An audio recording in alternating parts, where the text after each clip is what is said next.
Hello guys, welcome back to my channel. So this video going to be the fourth part of Indian taxation. तो इसमें हम लोग दो चीज़ के ऊपर बात करेंगे, एक है इंटरडे और एक है फ्यूचर ऑप्शन. ठीक है, लास्ट वीडियो में हम लोग बात किए थे short term capital gain, long term capital gain, dividend, ये सब के बारे में. तो चलिए शुरू करते हैं.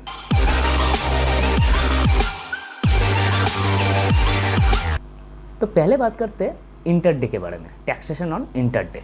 और इंटरडे स्पेसिफिकली कैश सेगमेंट के अंदर. ठीक है, तो इसमें दो टाइप्स होता है.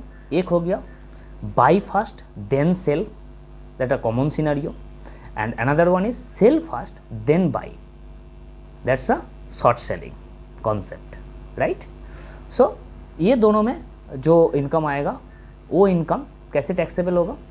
तो ये टैक्सेबल होगा जो नॉर्मल टैक्स स्लैब है उसके हिसाब से टैक्सेबल होगा. बेसिक एग्जम्पशन अवेलेबल है जो कि 2.5 लाख रुपीस इसमें अवेलेबल है. इसमें 80C अवेलेबल है, वेरी इंपॉर्टेंट. इसमें 80C बेनिफिट्स अवेलेबल है, ठीक है, जो कि डिडक्शन के अंदर आता है 1.5 लाख तक, राइट. और 50,000 और भी है जो कि नेशनल पेंशन स्कीम के अंदर आ जाता है. नाउ अगर आपको लॉस हो गया एक फाइनेंशियल ईयर में, तो आप उसको 4 कॉन्जिक्यूटिव असेसमेंट ईयर तक कैरी फॉरवर्ड कर सकते हैं. ओके, अभी बात करते हैं फ्यूचर ऑप्शन के ऊपर जो टैक्स एप्लीकेबल होता है उसके बारे में. ठीक है, तो पहले ही मैं बता देता हूँ कि ये जो फ्यूचर ऑप्शन से जो गेन आता है इसको नॉन स्पेकुलेटिव बिजनेस इनकम के तौर पे ट्रीट किया जाता है. ठीक है, तो अभी इसमें भी आपको जो टैक्स देना है वो नॉर्मल जो टैक्स स्लैब है उसके हिसाब से देना है. ठीक है, इसमें अगर कोई लॉस हो गया तो वो कैरी फॉरवर्ड कर सकते हैं. वो 8 साल तक कैरी फॉरवर्ड किया जा सकता है. ठीक है, और इसमें 80C का डिडक्शन भी मिलता है. बेसिक जो एग्जम्पशन है जो कि 2.5 लाख तक है वो भी 2.5 लाख एग्जम्पशन भी मिलेगा.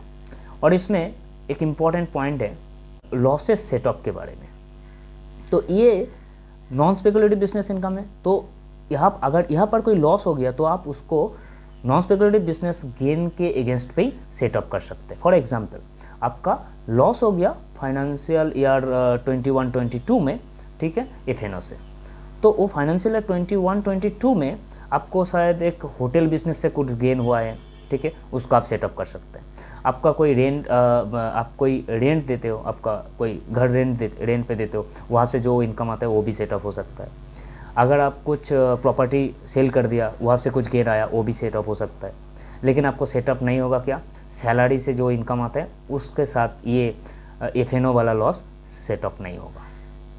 ठीक है ना. अभी बात करते हैं, मान के चलिए आप कुछ एक्सपेंसेस है, आपके पास कुछ एक्सपेंसेस है जो कि directly related to F N O trading, जो कि आप एक घर रेंट पे लिया है, आपका इलेक्ट्रिसिटी लग रहा है, आपका नेट लग रहा है, डेटा लग रहा है ये ट्रेडिंग करने के लिए. तो ये सब आप एक्सपेंसेस के तौर पे दिखा सकते हैं और क्लेम कर सकते हैं गेन के अगेंस्ट में. तो आपका क्या होगा? टैक्सेबल इनकम थोड़ा कम हो जाएगा. और भी है. अगर मान के चलिए आप एक कोर्स खरीद लिया ये शेयर मार्केट को समझने के लिए, ये प्रॉफिट एंड लॉस को समझने के लिए डिटेल्स में, तो उसका जो कॉस्ट है, उसका जो प्राइस है वो भी आप क्लेम कर सकते हैं एज एक्सपेंसेस. ठीक है, उसके बाद आप कुछ एडवाइजरी सर्विस लिया है वो भी क्लेम कर सकते हैं. और most important thing is mobile laptop का जो डिप्रिसिएशन है उसके हिसाब से भी उसका कॉस्ट आप क्लेम कर सकते हैं. फॉर एग्जाम्पल लैपटॉप के लिए ये डिप्रिसिएशन रेट है 40% और मोबाइल के लिए है 15%. तो मान के चलिए आप एक लैपटॉप खरीदा है जिसका वैल्यू है, प्राइस है 1 लाख रुपीज़. तो दिस फाइनेंशियल ईयर में आप 40% क्लेम कर सकते हैं. मतलब 40% of 1 lakh rupees means 40,000 rupees आप इस साल में क्लेम कर सकते हैं. नेक्स्ट साल में आपका कितना रह गया? 1 लाख माइनस 40 ऑलरेडी क्लेम कर लिया, 60 लैक्स. तो 60 लैक्स के ऊपर 40% आप क्लेम कर सकते हैं डिप्रिसिएशन के हिसाब से. ठीक है, ऐसा कर करके आपका जब तक वो 1 लाख ख़त्म नहीं होता तब तक आप ये क्लेम कर सकते हैं। Same as for mobile also. ये एक बहुत अच्छा चीज़ है जो कि एक्सपेंसेस के तौर पे हम लोग दिखा सकते हैं, ठीक है, और दिखा के थोड़ा टैक्सेबल इनकम को कम कर सकते हैं। ये बहुत अच्छा पॉइंट है। और एक बहुत अच्छा पॉइंट है यहाँ पर कि ये जो एफ से जो इनकम होता है इसको हम लोग क्लेम करने के लिए जनरली ITR 3 फाइल करते हैं, ठीक है। तो अभी मान के चलिए आपको ये जो प्रॉफिट है बहुत ज़्यादा हो गया, बहुत ज़्यादा हो गया, मतलब ये एक्सपेंसेस दिखा के डिडक्शन बेसिक एग्जम्पशन लेके भी बहुत ज़्यादा हो रहा है, ठीक है। मान के चलिए आप 30% ऐसा 40% कुछ प्रॉफिट हो रहा है, ठीक है। तो उस टाइम आप एक ऑप्शन है आपके पास, गवर्नमेंट एक इंडियन गवर्नमेंट एक ऑप्शन देता है कि आपको वो सब दिखाने का ज़रूरत नहीं है, ठीक है। मतलब जो एक्सपेंसेस है, डिडक्शन प्रिडक्शन, ये सब दिखाने का आप सिर्फ बता दीजिए कि आप सिर्फ डायरेक्टली आप एक 8% दिखा दीजिए, टोटल टर्नओवर का 8% प्रॉफिट दिखा दीजिए। तो आपका कितना प्रॉफिट हुआ है आपको सिर्फ 8% दिखाना है।